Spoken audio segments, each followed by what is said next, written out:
कप्तान बदल गए, कोच बदल गए, लेकिन एक चीज नहीं बदली, वो है पाकिस्तान की घटिया तरीन बैटिंग। मतलब आप 2024 से देखें कि पाकिस्तान ने इतने कोलैप्स किए हैं जितने शायद दूसरी टीमों ने 50-50 सालों में नहीं किए हैं। और आज भी पाकिस्तान की जो आखिरी 5 विकेट्स गिरी हैं वो ऑलमोस्ट गिरी हैं 21 रन पर। और अगर 2024 से देखा जाए तो पाकिस्तान ने लास्ट 16 इनिंग्स में, लास्ट 5 विकेट्स में 100 रन भी ऐड नहीं किए। अब मैं आपको कुछ कोलैप्स बताता हूं। जैसे आज पाकिस्तान की आखिरी 5 विकेट्स 21 रन पर गिरी। उससे पहले अभी लास्ट सीरीज में वेस्ट इंडीज के अगेंस्ट 76 रन पर 5, उससे पहले 67 पर 5 अगेंस्ट वेस्ट इंडीज, 34 पर 5 अगेंस्ट वेस्ट इंडीज, 62 पर 5 against West Indies, sorry Bangladesh, 82 for 5 against Bangladesh, 11 for 5 against Bangladesh, 37 for 5 against Bangladesh, and the list goes on. Pakistan की बैटिंग का करना क्या है, इस बीमारी का इलाज क्या है? आपने कोच बदल के देख लिए, मतलब पहले जैसन गिल्स्पी थे, फिर आकिब जावेद आ गए, उसके बाद कुछ टाइम के लिए अजहर महमूद आ गए, अजहर महमूद के बाद आपने सरफराज अहमद को रख लिया, आपने कप्तान बदल के देख लिया, शान मसूद को हटाया, बाबर आजम आया। आज बाबर आजम अनफिट थे तो stand in captain Salman Ali Agha को भी आजमा के शौक पूरा कर लिया गया। लेकिन पाकिस्तान की बैटिंग ने एक ठान ली है कि पाकिस्तान टीम को रुस्वा करके छोड़ना है। वो कहते हैं कि सरफराज अहमद धोखा नहीं देगा, लेकिन ये टीम उनको पूरी तरह से धोखा देके और उनको घर भेज के ही जान छोड़ेगी। सो आज पाकिस्तान एंड इंग्लैंड का पहला टेस्ट था और उसका पहला डे हुआ और पाकिस्तान सिर्फ 171 रन पर ही ऑल आउट हो गई। इवन पाकिस्तान को बीच में अब्दुल्ला शफीक एंड इमामुल हक की सूरत में थर्ड विकेट पे 91 रन की पार्टनरशिप लग गई थी और आपके दोनों बैटर सेटल थे। उसके बाद आपकी जो बैटिंग इस तरह लड़खड़ाई है कि मतलब लग ही नहीं रहा था कि ये कोई इंटरनेशनल टीम है। और मतलब यहाँ पे पाकिस्तानी लोग काफी नाराज हो रहे थे कि स्टुअर्ट ब्रॉड ने कह दिया कि पाकिस्तान और इंग्लैंड पाकिस्तान को वाइट वॉश करेगा और पाकिस्तान बहुत ही बेकार और फारिग किस्म की टीम है। अगर इंग्लैंड पाकिस्तान से एक भी टेस्ट मैच हार गया तो ये बड़ी सरप्राइजिंग चीज होगी। इवन कल माइकल वॉन जो इंग्लैंड के फॉर्मर कैप्टन हैं और रेनाउंड कमेंटेटर भी हैं, उन्होंने भी यही कहा कि पाकिस्तान को इंग्लैंड 3-0 हराएगी। अगर पाकिस्तान एक मैच भी जीत गया तो ये भी बड़ा सरप्राइज होगा। यहाँ पे हमारे मुल्क में लोग काफी नाराज हो रहे थे, लेकिन आप अपनी टीम की आज आपने औकात और आपने परफॉर्मेंस आज देख ही ली होगी। मतलब आप 97 पे आपकी तीसरी विकेट गिरती है एंड आप 171 पर ऑल आउट हो जाते हैं। आपके दूसरे सेशन में आपके जो लास्ट 9 ओवर्स थे उसमें आपकी 5 विकेट गिर गई हैं। मतलब ऑली रॉबिन्सन हो या जॉश टंग, दोनों ने 5 विकेट हॉल लिया। एक टाइम पर तो Josh Tongue on a hattrick थे। मतलब आप पिच में हल्की सी मूवमेंट आती है तो आप मोहम्मद रिजवान जो इतने सालों से खेल रहे हैं, इतने सीनियर प्लेयर हैं, आखिर कब वो जिम्मेदारी निभाएंगे सीनियर प्लेयर, वो डांस करना शुरू हो जाते हैं। मतलब 1 सेंटीमीटर भी बॉल अंदर आती है तो मोहम्मद रिजवान के वो बॉल समझ नहीं आती। दूसरे आपके legendary batsman sir Donald Bradman, Salman Ali Agha को आप देख लें, जिनको कप्तानी का शौक है कि मैंने क्रिकेट को चेंज करना है, मैंने ये करना है। पहले T20 की कप्तानी उन्होंने पकड़ी तो पूरा बेड़ा गर्क कर दिया। आज वो स्टैंड इन कैप्टन बने टेस्ट मैच में। मतलब जिस तरह से सलमान अली आगा आउट हो रहे हैं, मुझे ये लग ही नहीं रहा कि ये वही सलमान अली आगा हैं जो आज से 1.5-2 साल पहले T20 कैप्टन बनने से पहले नंबर 7 पर आके टेल के साथ नीचे से बड़े क्रूशल रन जोड़ते थे, 60-70 रन। और आप उनकी 2025 से मतलब T20 कैप्टन बनाने से पहले की एवरेज देखें और T20 कैप्टन बनने के बाद की एवरेज देखें। मतलब क्लियरली लग रहा है कि एक बंदा सिर्फ ये साबित करने में लगा हुआ है कि मैं T20 प्लेयर हूं। स्पिनर्स पे खेलते हैं तो इतने हार्ड हैंड्स के साथ खेलते हैं या पेसर्स को भी खेलते हैं। मतलब टेस्ट क्रिकेट में एक बेसिक चीज है कि आप सॉफ्ट हाथों से क्रिकेट खेलते हैं। और आप अब आज का ही आप डिसमिसल देखें कि अंदर आती हुई बॉल पे सलमान अली आगा आउट हुए, मतलब विकेट्स एक्सपोज कर रहे हैं, उनका फीट बिल्कुल मूव ही नहीं हो रही। जब आपके पांव हिल ही नहीं रहे तो आप कैसे टैकल करेंगे 140 प्लस की गेंद को? उसके बाद आप साउथ शकील देखें, आप सिर्फ एक फॉर्मेट खेलते हैं मेरे भाई, और उस फॉर्मेट में भी आप ड्रॉप हो गए हैं। अभी आपने कमबैक किया है, आप आउट नहीं थे तो आपको मतलब जब आपने रिव्यू लेना था तो आपने टाइम जाया क्यों किया है? और इमामुल हक अपने 40-50 करके वो अपनी विकेट थ्रो करके जाते हैं। जब आपने मुश्किल वक्त गुजार दिया था, आप 6ठी-7वीं स्टंप पर जाके एक रेस शॉट खेलते हैं और स्लिप कॉर्डन में आउट होते हैं। मतलब आपका काम यह है कि मैं अपने 40-50 रन कर लूं, दूसरे मैच के लिए जगह बना लूं। आपने ऐसे ही अपना करियर 10-11 साल कंटिन्यू किया और आगे भी आप ऐसे ही कंटिन्यू शायद करना चाहते हैं। सो जिन लोगों ने भी आज का टेस्ट मैच का डे 1 नहीं देखा, सो बिल्कुल घबराने की बात नहीं है। इस वीडियो में मैं आपको एक एक मोमेंट में के बारे में बताऊंगा। जिन लोगों ने टेस्ट मैच नहीं देखा, सो बने रहिए इस वीडियो में। और अगर आप क्रिकेट के एनालिसिस के बारे में इंटरेस्टेड हैं और क्रिकेट के बारे में आप शौक रखते हैं, तो हमारे चैनल रन्स एंड विकेट्स को सब्सक्राइब भी करें और हमारी वीडियोस को लाइक एंड शेयर करें और बेल आइकन को भी लाजमी प्रेस करें ताकि आपको आने वाली वीडियोस का भी नोटिफिकेशन मिल सके। So welcome to my YouTube channel Runs and Wickets, where every run counts and every wicket matters. So शुरू से शुरू करते हैं। आज इंग्लैंड ने टॉस जीतकर पहले बैटिंग का फैसला किया। ऑब्वियसली जैसे लीड्स की तारीखी तौर पर मौसम होता है और जैसी पिच होती है, तो बड़ा सरप्राइजिंग एक फैसला था। लेकिन पिच रिपोर्ट जो क्यूरेटर ने भी बात की थी और जो पिच रिपोर्ट भी दी गई थी ब्रॉडकास्टर की तरफ से, कमेंटेटर्स की तरफ से, उसमें भी ये कहा गया था कि ये मतलब अर्ली ऑन 1-1.5 घंटा जो क्लाउडी कंडीशन था, मॉइस्चर की वजह से पिच में सीम मूवमेंट होगी, लेकिन उसके बाद पिच बैटिंग के लिए आगे चल के बहुत अच्छा होगा। सो पाकिस्तान को वैसा टिपिकल लीड्स का पिच नहीं मिलता। और अगर मैं आपको लीड्स के लास्ट ईयर इंडिया आई थी यहाँ पे खेलने, तो इंग्लैंड ने उनको भी टॉस जीतकर पहले बैटिंग करवा दी थी। सो इंडिया ने वहां पे 475 रन्स कर दिए थे। मतलब उसमें शुभमन गिल ने भी 100 किया था, ऋषभ पंत ने भी 100 किया था। सो मतलब इतना मुश्किल विकेट नहीं था जितना हमारे बैट्समैन ने बना दिया। मतलब इनिंग की पहली ही बॉल थी और Ollie Robinson round the wicket आए और उन्होंने पहली ही बॉल पर अजान अवैस को, जो सीरीज की भी पहली ही बॉल थी और मैच की भी पहली बॉल थी, समझे। अभी तो मतलब पाकिस्तान में लोगों ने आंखें खोली होंगी और टीवी के को स्विच ऑन किया होगा कि हम मैच देखते हैं, और पहली ही गेंद पर अंदर आती हुई गेंद को अजान अवैस एलबीडब्ल्यू हो गए। फिर उन्होंने रिव्यू भी मतलब वेस्ट कर दिया। और हमारे प्लेयर्स का ये है कि एक बॉलर मतलब राउंड द विकेट आ जाए जो लेफ्ट हैंडर होते हैं, और उनकी टेक्निक में ऐसे फ्लॉज हैं कि मतलब ये पहले ही कमिट कर जाते हैं अपनी जो फ्रंट फुट होता है और एलबीडब्ल्यू हो जाते हैं। उसके बाद शान मसूद आते हैं, जो जिनके लिए बड़ी बातें हो रही थी, उन्होंने वेस्ट इंडीज में 100 किया है, वो आएंगे, मतलब ब्रेन ला रहे हैं वो बड़े, और सब कुछ ठीक कर देंगे। और आए, बॉल हल्का सा रॉबिन्सन का अंदर आया है और उसके बाद वो एलबीडब्ल्यू हो गए। उसके बाद 91 रन की पार्टनरशिप लगती है इमामुल हक और अब्दुल्ला शफीक की। क्या कमाल इनिंग खेली आज अब्दुल्ला शफीक ने। काफी लोग ये कह रहे थे कि अब्दुल्ला शफीक इंग्लैंड में स्ट्रगल करेंगे या वहां पे इतने अच्छे रन्स नहीं बना सकते हैं। काफी लोगों ने उनकी जो 160 वाली वेस्ट इंडीज वाली इनिंग थी उसको अंडर एस्टिमेट किया कि वहां का मतलब बॉलिंग अटैक अच्छा नहीं था। लेकिन मैं कहूं कि वेस्ट इंडीज का बॉलिंग अटैक भी बहुत जबरदस्त था। मतलब शमार जोसेफ हों, उसमें किमार रोच हों या जैडन सील्स हों, सो बॉलिंग अटैक उनका भी अच्छा था। लेकिन आज फिर अब्दुल्ला शफीक ने प्रूव किया है, जिस तरह से उन्होंने मतलब स्ट्रेट ड्राइव लगाई हैं या ऑन ड्राइव लगाई हैं जोफ्रा आर्चर को, या आप गस एटकिंसन को देखें, उन्होंने जिस तरह से मैनेज किया है, ऑली रॉबिन्सन को जिस तरह उन्होंने कवर ड्राइव लगाई है, it was treat to watch. जैसे बाबर आजम उनके लिए कहते हैं कि ये किताबी प्लेयर हैं। सो मतलब एक ही पॉजिटिव पॉइंट या एक ही देखने में इतना मतलब एक जैसे लग रहा था कि it was poetry in motion. जिस तरह से इंग्लैंड का इतना खूबसूरत लीड्स का व्यू और इतनी अच्छी ब्रॉडकास्ट क्वालिटी, और ऊपर से मतलब जैसे एक एस्थेटिक शॉट्स अब्दुल्ला शफीक के थे, it was so treat to watch Abdullah Shafique की बैटिंग। उसके बाद इमामुल हक की मैं बात करूंगा। इमामुल हक स्टार्ट में ऑब्वियसली थोड़ा शेकी थे, और लेकिन उसके बाद उन्होंने जब अब्दुल्ला शफीक ने स्टार्ट किया तो Imamul Haq also look so good, और इमामुल हक बहुत अच्छा खेल रहे थे। मतलब आप उनके कुछ कवर ड्राइव्स देखें जो फील्डर्स के हाथ में गए, लेकिन अच्छा अब कंट्रोल बैटिंग कर रहे थे।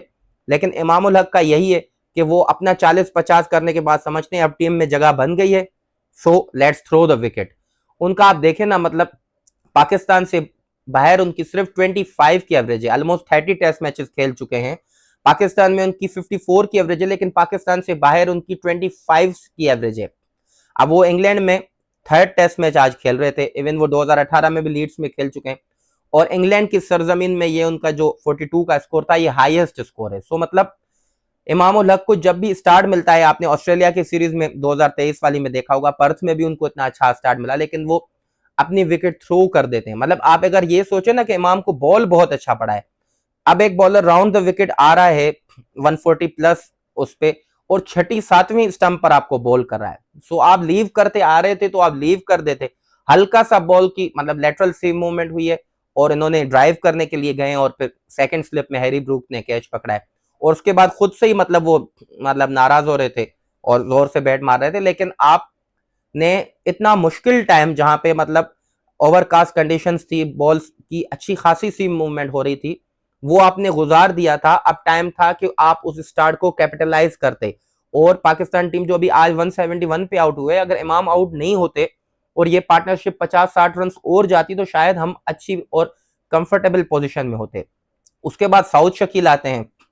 साउथ शकील अब लास्ट वेस्ट इंडीज की सीरीज में अनफिट थे, मतलब पाकिस्तान क्रिकेट बोर्ड ये क्लेम कर रहा था कि वो अनफिट हैं, कभी ये क्लेम कर रहे थे कि कुछ जर्नलिस्ट के वो आउट ऑफ फॉर्म है की वजह से उनको ड्रॉप कर दिया गया है। आज उनका कमबैक था, लेकिन जिस तरह से वो आज अर्ली ऑन स्ट्रगल कर रहे थे, मतलब मैं ये नहीं कह रहा कि टेस्ट क्रिकेट में स्ट्राइक रेट का मतलब हम ज्यादा देखना चाहिए, लेकिन 5 बॉल 25-26 5 रन 25-26 बॉल उसमें भी आते साथ ही उनको पहले ही चौका मिल गया था। और उनको आप स्पिन फ्रेंडली कंडीशंस में या मतलब एशिया में खिलाएं तो वो आपको मतलब इतने कमाल बैट्समैन लगते हैं, उनकी कोई 60-70 की एवरेज बन जाती है। लेकिन जैसे ही सीना कंट्रीज में जाते हैं, आपने उनकी ऑस्ट्रेलिया में हालात देख लिए थे, आपने साउथ अफ्रीका में उनकी परफॉर्मेंस देख ली थी, और आज इंग्लैंड में मतलब आप अंदर आती हुई बॉल पर एलबीडब्ल्यू हुए हैं। अगर आपको लग रहा था कि बॉल ऊपर जा रही है तो आपने रिव्यू भी लिया, लेकिन आपको एक टाइम है डीआरएस का कि आपको उस पर्टिकुलर सेकंड्स में आपने रिव्यू लेना है। मतलब आप टाइम आउट हो गए, आपको इतनी अवेयरनेस तो होनी चाहिए। और उनके सामने अब्दुल्ला शफीक खड़े थे तो उनको गाइड करना चाहिए था कि आपने रिव्यू लेना है या नहीं। मतलब इतना उलझे हुए और कंफ्यूज लगे रिव्यू लेने में, और उसके बाद हमारा कोलैप्स शुरू हो जाता है। सलमान अली आगा जो आज स्टैंड कैप्टन थे वो नंबर 6 पर आए। अब उन साहब की परफॉर्मेंस आप देखें कि लास्ट जो वेस्ट इंडीज में सीरीज खेले हैं वहां उन्होंने 3 इनिंग्स खेली हैं, जहां पे 3 इनिंग्स में उन्होंने सिर्फ 30 रन बनाए। उससे पहले बांग्लादेश गए, वहां पे उन्होंने 250 तो टेल के साथ बनाया, लेकिन वहां भी वो कंफर्टेबल नजर नहीं आ रहे थे।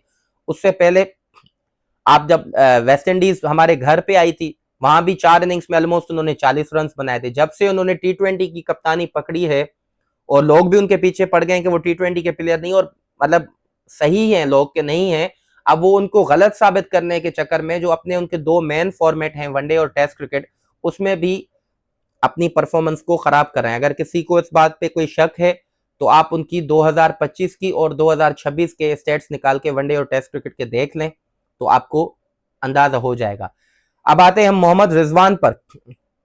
मतलब पिच में 2 सेंटीमीटर की भी अगर हल्की सीम हो रही है या बॉल स्विंग हो रहा है तो वो मतलब नाचना शुरू कर देते हैं।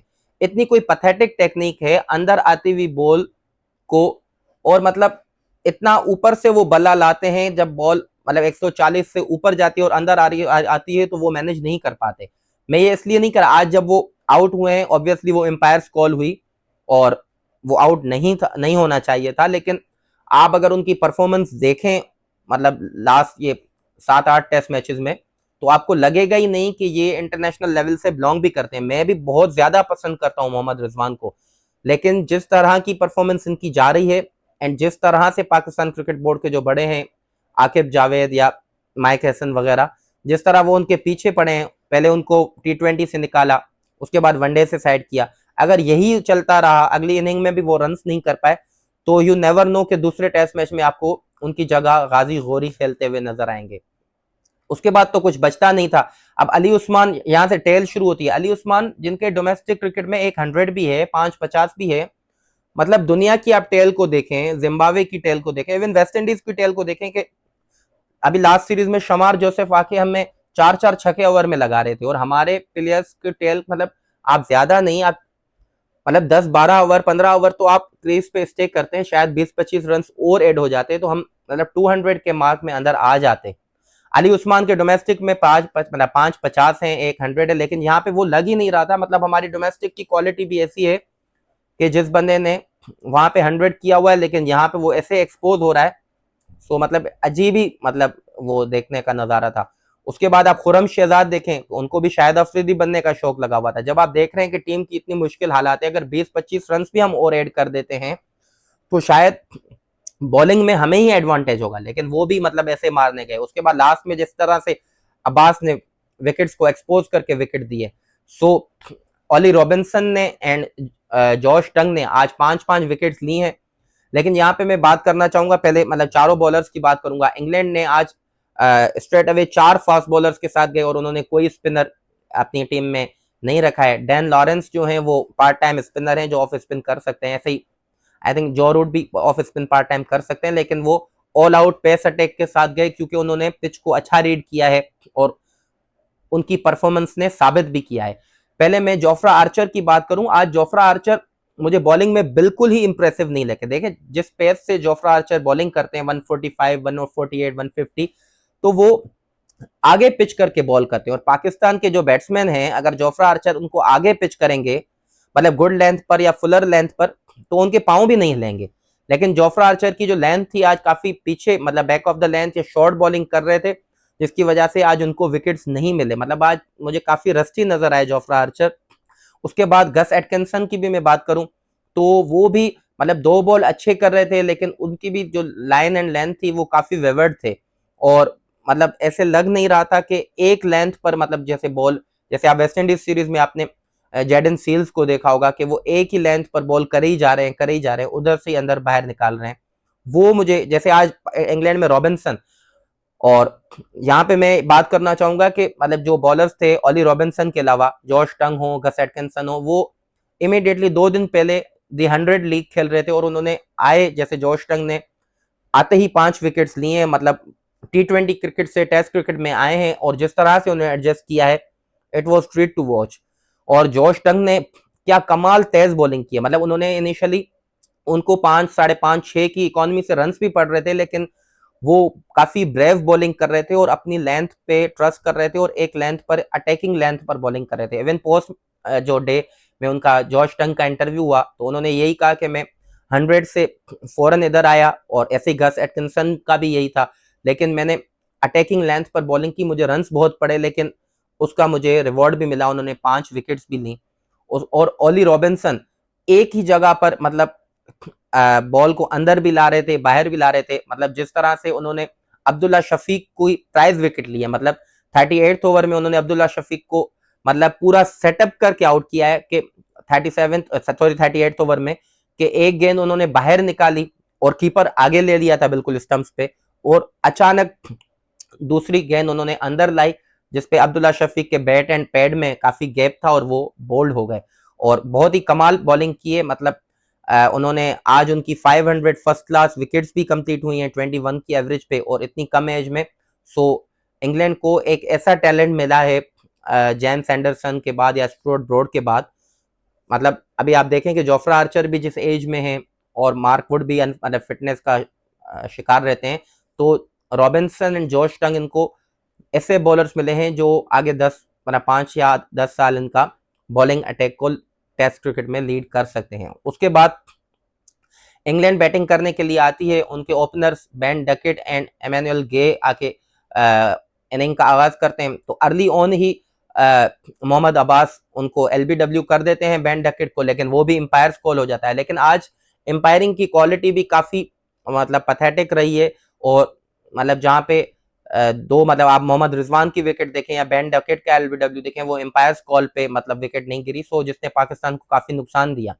और उसके बाद मतलब 40-45 रन पर मोहम्मद अब्बास ने मतलब अंदर बॉल को बाहर निकालते पूरा सेट करके उनको फिर बॉल अंदर लाया और वो बेन डकेट एलबीडब्ल्यू हो गए। उसके बाद मोहम्मद अली पहले ही ओवर में अपने पहले 5 बॉल्स में उन्होंने एमेनुअल गे पर 3 बाउंड्रीज कंसीड कर दी और वो एमेनुअल गे मोहम्मद अली को बिल्कुल चढ़ के अटैक कर रहे थे, लेकिन लास्ट बॉल पर वो कहते हैं ना कि who had the last laugh, so Mohammad Ali had the last laugh और उन्होंने लेंथ से हल्का सा बॉल बाहर निकाला और एमेनुअल गे स्लिप में आउट हुए।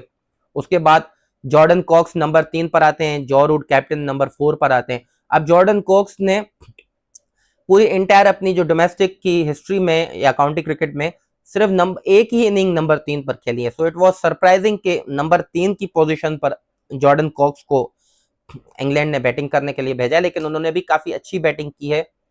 अब पाकिस्तान ने जब 2 विकेट्स ऊपर से ले ली थी, ऑलमोस्ट 48 रन पर। तो पाकिस्तान ने फील्ड काफी खोल दिया, आप मतलब पॉइंट को डीप पॉइंट पे भेज दिया, डीप गली को भेज दिया, स्लिप भी 3 थी तो उसको 2 कर रहे थे। कभी आप जॉ रूट की कैप्टनसी में देखें तो वो ऑलमोस्ट 4 स्लिप्स, 1 गली, पॉइंट और कवर्स के साथ जा रहे थे, और हमारे कैप्टन 2 स्लिप्स के साथ जा रहे थे, कभी 3 ले रहे थे, मतलब 4 स्लिप्स तो लेने की उनकी तौफीक ही नहीं होती। सो हमने इनिशियली, और आप देखें जॉ रूट जिसने 14,000 ऑलमोस्ट रन बनाए हुए हैं, वो आपकी ऐसी एवरेज बॉलिंग पर आउट नहीं होगा, आपको मतलब कुछ स्पेशल करना होगा जिससे आउट होगा। अगर आप खुरम शहजाद की बॉलिंग देखें, इतनी वेवर्ड बॉलिंग, मतलब 2 बॉल्स अच्छे कर रहे हैं, तीसरा बॉल फिर वही टांगों पे दे रहे हैं और वो आपको बाउंड्री लगा रहे हैं, मतलब 2-2 बाउंड्री कंसेक्टिव, तीसरी बाउंड्री, 3-3 बाउंड्रीज एक ओवर में ले रहे हैं, मतलब 2 बॉल्स अच्छी करते हैं, 4 बॉल्स वेवर्ड करते हैं। अब मतलब मैं खुरम शहजाद से ये उम्मीद नहीं कर रहा, क्योंकि वो प्रॉपर फर्स्ट क्लास क्रिकेट खेल के आए हैं, डोमेस्टिक क्रिकेट का अच्छा तजर्बा है और प्रॉपर मंझे हुए रेड बॉल के बॉलर हैं। लेकिन लास्ट सीरीज जो वेस्ट इंडीज में उन्होंने फर्स्ट टेस्ट मैच खेला, उधर भी उनका यही था, आज भी उनका यही था। मतलब चले, आपको वेस्ट इंडीज में एक एक्सक्यूज ये था, मैं मतलब अब्बास की भी बात करूंगा, खुरम की भी बात करूंगा, कि वहां गर्मी बहुत ज्यादा है तो आपकी पेस 124 125 पे, लेकिन यहाँ तो वेदर काफी अच्छा था, तो आप कुछ तो जोर लगा के 135 136 तक आते ना खुरम शहजाद। अब मोहम्मद अली भी जान लगा के 139 140 पर जा रहे थे। अब मोहम्मद अली, जिन्होंने मैच नहीं देखा और स्कोर कार्ड देखा है, तो वो ये कहेंगे यार मोहम्मद अली आज काफी एक्सपेंसिव थे और उन्होंने काफी ज्यादा रन्स दिए हैं जितने ओवर्स के हिसाब से। अब मोहम्मद अली ने 7 ओवर्स में 38 रन्स दिए हैं, इसमें 5.4 का इकोनॉमी रेट रहता है और 1 विकेट। देखें मोहम्मद अली आज काफी अटैकिंग बॉलिंग कर रहे थे, ज्यादा जोर लगा रहे थे, तेज करने की कोशिश कर रहे थे, and back of the length अंदर भी ला रहे थे, बाहर भी ला रहे थे। सो मोहम्मद अली आई थिंक इस सीरीज में आगे जाके आपको बहुत अच्छी बॉलिंग करते हुए नजर आएंगे। उसके अलावा अब इंग्लैंड की बाकी जो ट्रेल रहती है वो 59 रन की रहती है। अब पाकिस्तान ने सिर्फ 171 रन किया है। जिस तरह से ये पिच आगे नजर आ रहा है बिहेव करते हुए, यहाँ पे अगर पाकिस्तान को इस मैच में बना रहना है या पाकिस्तान को कोई चांस है, तो पाकिस्तान को कल सुबह, ऑब्वियसली कल सुबह भी 1-1.5 घंटा क्लाउडी वेदर है और आपको पिच में मॉइस्चर भी नजर आएगा और अर्ली ऑन ओवरहेड और ओवरकास्ट कंडीशंस भी होंगी, तो बॉल में काफी सीम मूवमेंट भी होगी, आपको स्विंग भी मिलेगा, सीम भी मिलेगा। अब अगले 1 घंटे में कल सुबह को अगर आप 2 या 3 विकेट्स, मतलब स्पेशली जो रूट की एंड हैरी ब्रूक की आप विकेट ले लेते हैं, देन आप पाकिस्तान गेम में वापस आ सकता है। लेकिन अगर जॉर्डन कॉक्स और जो रूट लंच तक ले जाते हैं और अगर ये लीड 100 रन से बढ़ जाती है, अगर पाकिस्तान इंग्लैंड को 250 से पहले पहले आउट नहीं करता, तो मेरे ख्याल से पाकिस्तान का इस टेस्ट मैच में वापस आने का बहुत ही कम चांस है। ऑब्वियसली क्रिकेट में कुछ भी हो सकता है, लेकिन जो क्रिकेट की समझ रखते हैं उनको पता है कि अगर इंग्लैंड ने 250 से ऊपर कर दिए रन तो बहुत मुश्किल हो जाएगा पाकिस्तान के लिए। सो पाकिस्तान को कल आते साथ ही अर्ली ऑन विकेट्स की तरफ जाना पड़ेगा और कंडीशंस को कैपिटलाइज करना पड़ेगा, क्योंकि पहले घंटे के बाद जब धूप आ जाती है तो पिच ड्राई हो जाती है और बैटिंग कदरे आसान हो जाती है और बैटिंग में बैट पे बॉल भी अच्छा आ रहा होता है। सो पाकिस्तान को पहले घंटे को कैपिटलाइज करना पड़ेगा। अगर आज आप अपने राय देना चाहते हैं इस मैच में या पाकिस्तान के बैटिंग कोलैप्स पे, तो अपनी राय कमेंट बॉक्स में दीजिए। हमारे चैनल रन्स एंड विकेट्स को सब्सक्राइब भी करें एंड बेल आइकन को लाजमी प्रेस करें ताकि आपको आने वाली वीडियोस का नोटिफिकेशन मिल सके।